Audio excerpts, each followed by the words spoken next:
Hey everybody, welcome back to Life with Diddy. This is Diddy, I am Ashari, and in today's video we will be discussing shopping versus adopting. I know a lot of people have done videos on why you should adopt versus shop, and it's been a big controversial thing for the past few years. I don't understand why, and we will be discussing that today in this video. Stay tuned. Now, just for the record, this is not to offend anyone. This is not to side with anyone. This is all my personal opinion, my personal view on this specific topic. I find it quite annoying that people don't let other people make the decisions that they want to make without forcing their own opinions onto that person. And I feel like a lot of times when it comes to adopting versus shopping, there's very much a negative on top of purchasing your puppy when there are some good rules to purchasing a puppy. So I will be bouncing back and forth between the National Humane Society.org's blog that they posted last August and my own personal opinion. So I very much feel that a lot of times people want to guilt trip you into what you decide to do. They want you to feel bad enough for you to go about doing things a certain way versus how you would prefer to do it. I would have never, ever found a dog that is Diddy in a shelter. And I'm not saying that there's not great dogs in the shelter, but for me, I was looking for a very specific dog. And I wanted what I wanted. I was not going to find it in the shelter. No matter how much people tell you that you can find full breed dogs in the shelter, it might not be the full bred dog that you're looking for. You have to have a connection with whatever it is that you choose to purchase, regardless of what somebody else. According to the National Humane Society.org's website, they say you always want to choose a shelter over a breeder.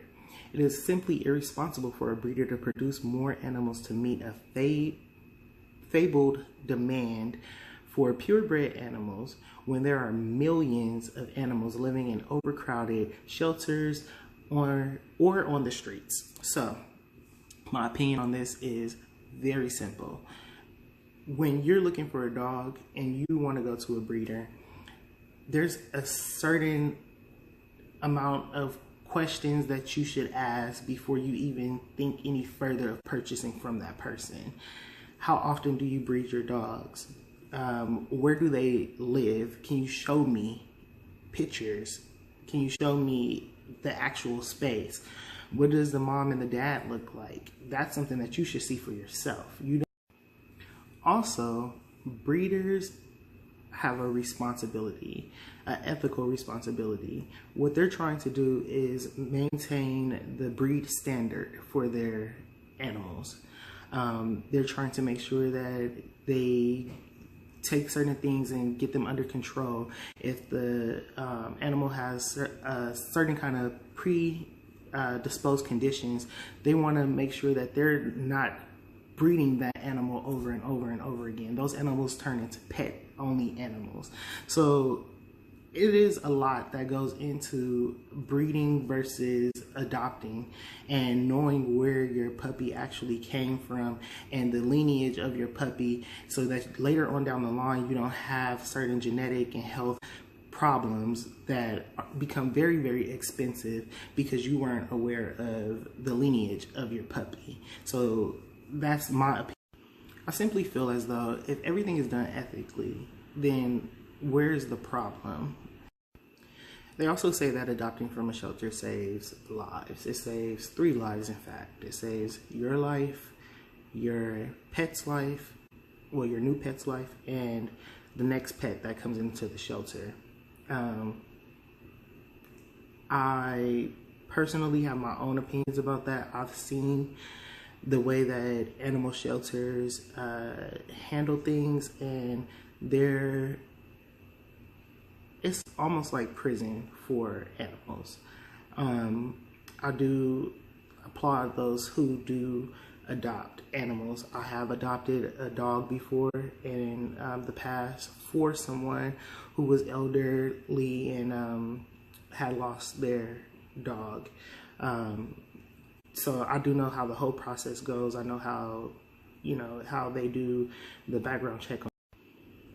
I actually had a conversation with one of my friends about this exact same topic, and it got a little heated because, I have my own opinions and I have my own way of thinking about things, and so do they. And their thought process was that maybe because I purchased my animal from a reputable breeder, let's be clear, I didn't understand why people adopt. Or maybe I had a problem with mixed breed dogs. I don't have a problem with mixed breed dogs. My very first dog I ever had in my life, I don't know what it was at all. I have no idea. I never met the parents. I literally picked it up out of a box. That's how that went, and I saved that puppy's life, So they also say that you save money by adopting versus shopping, and I have to disagree. Just because, for instance, when I got Diddy, he came with this package, and in the package it has some very important information for me. It has his first doctor checkups and what I'm supposed to do with him in the first 48 hours of having him. It had information on really good vitamins to give to him. And it also had information on how to properly feed him, all the way from 10 months to 24 months, 7 days a week. It also came with this, which is the most important. It's America's Pet Registry, APRI is what they're called actually. And basically he's a registered pet. Some people go through the AKC, some people go through the I forgot what the other one is off the top of my head. But anyways, they go through these different organizations to register their animals as full-bred animals. And the reason why is because you get a makeup of the dog's history and where they came from and their parents and all of the lineage and predisposed health conditions and things of that nature that can help you out at an early stage if you are experiencing anything with your dog and you need to take them to the veterinarian to get service. Okay, so it's AKC, CKC, ACA, UKC, KC, APRI. Anyways, this also is from the APRI, and what this is literally his family tree, and it goes all the way back to his grandparents, actually his great-grandparents.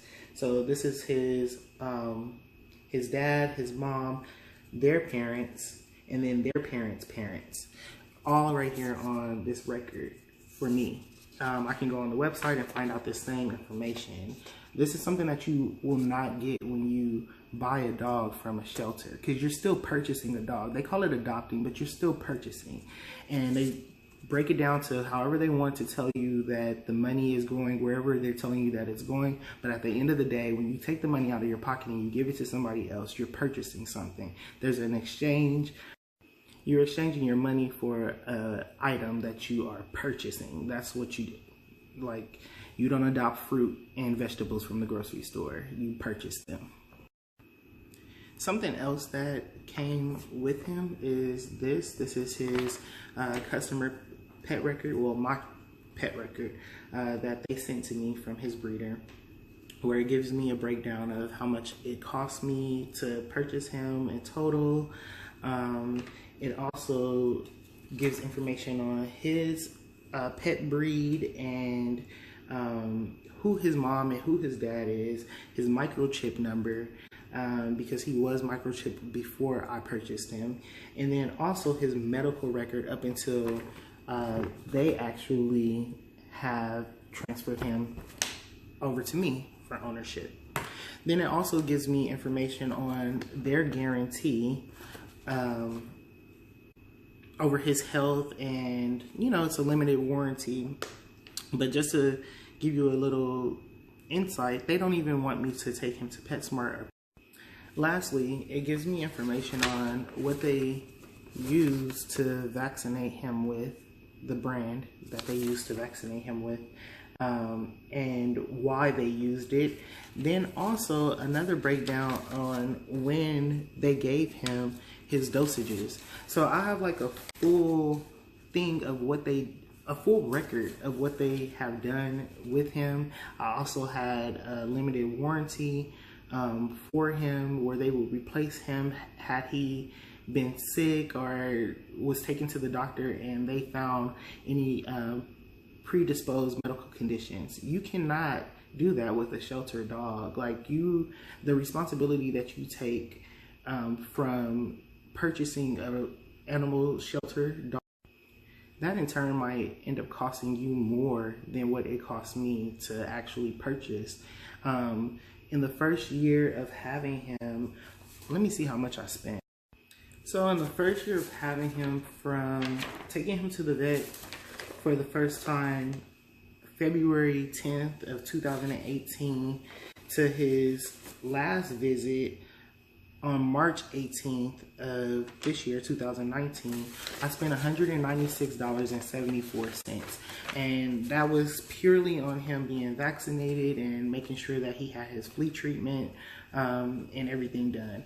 When we adopted the dog from the shelter, we ended up having to take the dog back a few times for surgery, which by the time that the dog ended up passing away, we had spent over $600 just on surgery, not vet visits included, strictly surgery on teeth, on body, just everything. So, I mean, it kind of depends on what you're willing to do, Oh, and I almost forgot about this. So I purchased Diddy. I live in California, if you guys are not aware of that. But I live in California, and Diddy came from Texas. He was flown to me from DFW, and we picked him up in Santa Ana. Anyways, he had to have this. This is a interstate health certificate for dogs and cats, which is given to the breeder before they ship him to me by their veterinarian. So it gives a lot of information on them and their temperature, if they were okay, were they throwing up before they left, and all kinds of things. So this is also something that comes with when you purchase versus like when you are adopting. Not saying that they don't give you information, but how detailed is the information that you get? What do you know? What do you know specifically about your dog's lineage? Do they have anything that was passed along through their parents? Certain things definitely matter. It might not sound like they matter, but they definitely do matter. And you do need to, think about certain things.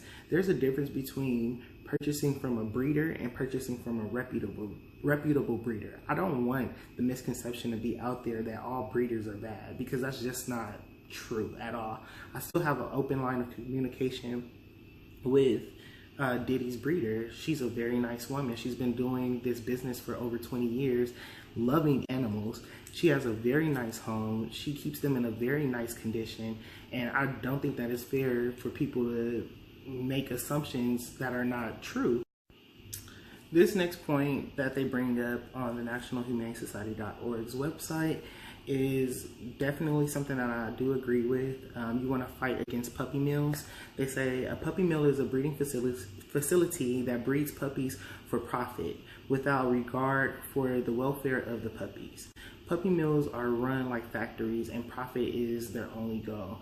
I have seen this. It actually makes me very sad to see the saved animals come in. When I used to volunteer at PetSmart, I see the animals come in, and that is heartbreaking. So this is also why we go back to, you need to know where you're purchasing your puppy from. Ask detailed questions. You need to see things. You can't just take the person's word for it. You need to see their parents, see where the parents stay, see where the puppies stay. How many times a year do you breed your animal? These are all important questions that you want to make sure that you're asking, because if you're not asking them, you don't know what you're getting yourself into, and you don't know what you're contributing your money to as well. So just definitely that is something that is very important on both sides of the fence, on adoption and on purchasing from breeders. Always make sure that your breeder is reputable. How long have you been doing this? Do you have any other contacts? What was the training that you went through to be able to breed animals? Do you have certificates? Do you have a license? Ask questions. It's very important. So basically what I'm saying is, it comes down to how knowledgeable you want to be on what you're doing. Don't just take somebody else's word for it. Oh, they're saying adopting, you're doing this and this and this, and by buying or purchasing, you're doing this and this and this. It's just simply up to you to make the decision that's right for you, the decision that's right for your family. Know what you're doing, know what you're getting yourself into. Now, I do know if you're shopping for a pet in California that a law recently passed, actually I think this year, where all of the animals that are in pet stores come from animal shelters. They no longer are selling puppy mill animals, because that was a big thing, where puppy mill animals were being sold in those pet stores, those cute little animals that you see in the glass windows, and they're looking at you and they're like, please take me home. They were puppy mill animals, most of them. But now in California, like I said, they passed a law where all the dogs and the cats come from animal shelters. So that's definitely a very, very good thing. It makes me just a little proud, this much proud to be a Californian. So anyways, just to sum this all up, make sure you do your research, and if you have any comments or concerns, or you want to tell me about myself, you think that I'm wrong with what I say, or you don't agree, or what have you, just leave it down in the comment section below. Make sure that you rate, comment, subscribe, share this video if you care, and check out the other videos. You know, I have other content for you to look at. And I don't know, I guess that's it. Till next time, peace. I'm out.